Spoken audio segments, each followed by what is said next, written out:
am Fletcher Brown with another artist video blog, Kicks96country.com. My guest today all the way from the great state of Kentucky. Now, we've had quite a few really talented artists that have come through here from Kentucky.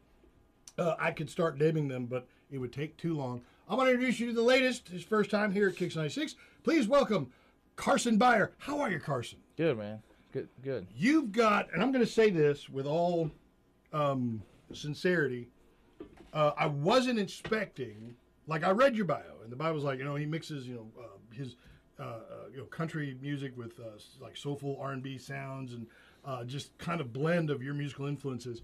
I think Justin Timberlake is actually referenced. So I knew, I kind of had an idea what to expect when I listened to Something That I Need. Yeah. But I wasn't expecting it to just hit me with like, man, this is some soulful stuff. Thanks, man. That's really, really good. Yeah. All right, so Thank you. Now, which end of Kentucky are you from? I'm from the western end of Okay, Kentucky, so Paducah. Paducah. Yeah, very similar to Muscle Shoals, Okay. where it's like Rivertown and a couple bridges, and Illinois is 10 minutes away, and Missouri's 20. And Isn't Paducah? Isn't that where Muhammad Ali was from? Was it? No, Paducah? that was Louisville. He's Louisville, Louisville. yeah. Okay, I know it's somewhere in there. He's more center though. But, Yeah. Okay, you're the western end, Paducah. So do you get a lot of? It's Kentucky, so obviously you're gonna get bluegrass and some country. Is there some R&B roots in that area too? a little bit. I mean, Memphis is 2.5 hours away. Of course. And then I really found that part of my voice when I got to college and started listening to stuff that wasn't country and had teammates from all over the country. So I heard all types of stuff. Did you grow up listening to country music or? Yeah. Okay. I grew up on a small farm working. We had corn and beans and baled some hay, and still sometimes do. And of course, all the 90s, 2000s hits are on there, and on the radio in the background somewhere. And so I knew all that stuff growing up and loved it. I loved country songwriting and the way that they, tell stories. Yeah. But like I say, I really found my voice, my singing voice in other genres. So bringing that back to country and seeing how I can put them together. Let me ask you this then. And again, there's absolutely nothing wrong with whatever your favorite genres of music are. What you like is what you like. If you've got an affinity, a vocal affinity, to pull off, kind of smooth, soulful R&B sounds, what was it about country that made you say, you know what, I want to live in this world, though? I'm just going to, because, here's the thing. Anybody that ever says that there's no soul in country, you've clearly never listened to Conway Twitty.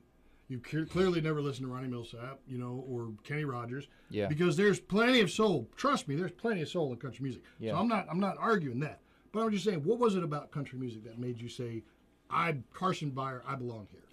I think it was, like I say, it was being a kid growing up and hearing these stories and feeling it. When you talk about like Conway Twitty or Keith Whitley even, so much soul in those guys. And then later came Tim McGraw and those guys. And, it was just every song seemed to kind of take you on a ride somewhere lyrically.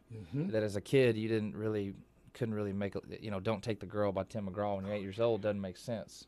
And now you listen to it and you can't help, try not to cry. Yeah. So that is what drew me, to love country so much, and just growing up around it my whole life. Just the honesty? I'm a small town kid. Yeah, the honesty, the vulnerability, and the lyric, Okay. Well, let's talk about your connection to Muscle Shoals, because you actually have been here before. You worked down here in some of the studios.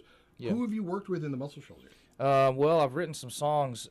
Started out writing songs with Mark Narmore a little bit. Yeah, we know Mark. And then started recording down here probably the end of 2024 over at the Nut House. Yeah, Jimmy Nut. We know him. My friend Saul Littlefield, who's a great guitar player in Nashville, he was renting the upstairs part and ended up buying it, I think. And he had never recorded down there anything from Nashville. So I've been wanting to get out of Nashville and just like find some more soul, because I think that when I tap into it, the listener and the fan, they seem to like it. So I wanted just more of it. All right. So you said 24, so that's been about 2 years. 24. How much time have you actually spent here in the Shoals? I probably take a trip every couple months. Okay. Come down here with Have Saul. you had a chance to play here with any of our locals? I've played the Muscle Shoals Songwriters Fest a couple times. Yeah, okay. Last couple years. I was just looking into where's a good spot to play with a band. Everybody says Floribama and all that stuff. So. You got plenty of places here to play. Yeah, absolutely. Yeah. All right, so let's talk about the song now. Now, you've already had some success with a single called Bones, but now you're up to Something That I Need, which I'm going to take issue with the first line of the song about, going a day without, Johnny Walker Red. It's not for you, huh? That, no. I love my JW. I mean, I do. So, but I mean, I get that's you. You do you. I mean, right. I'm going to have my Johnny Walker and cake and eat it too. But now, is this song? It's a good song. It's a really, really good song. It's obviously a love song. It's for a woman.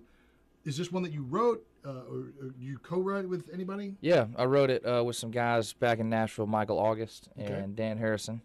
And all my friends started getting married, and I thought that love and relationship was something I just do later in life, something I just wanted later. But all my friends were like, "Man, this, the right relationship is good. It's something you need." And I just took something that I need and brought it to the room that day with the guys, and it just worked out. Was it one of those that just was? It's a song that just instantly happened. Yeah. Some you kind of got to wrestle and got to be real intentional with, and some just fall out of the sky that day, and you just try not to screw it up. So, it's obviously it's a country song. It's obviously going to be reminiscent of artists like Chris Stapleton. Really good, soulful. Is this like the entirety of Carson Beyer? Like, if somebody's listening to you for the first time, is this indicative of something they're going to hear across every track, or do you ever lean into some of the more traditional sound?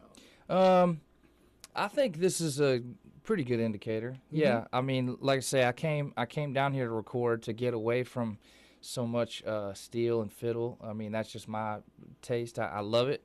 On other recordings, I just I came down here to get a little more Wurlitzer and B3 and some female backup singers, Dig it. Okay. So. Okay. Well, the single that's out now is Something That I Need. Carson Beyer is our guest. If somebody is looking for you to hear everything that they can by you and to learn as much as they can about you, where do they look for you on the internet? I think the easiest place is the website, carsonbeyer.com. That's BEYER.com. And it has links to social media, music, emails, tours, all the things. All right. If you want to hear Carson Beyer, if you want to hear Something That I Need, you call us here at Kicks 96. We'll gladly play it for you.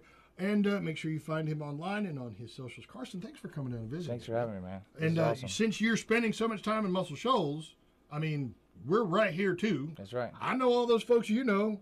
So tell Mark to bring you over here. Tell Jimmy, right. I said, Fletch said bring you over here. I will. All right, come hang out with us, man. And sure. Since you're from Kentucky, I think it's odd a Kentucky man prefers Scotch over bourbon. But, again, you.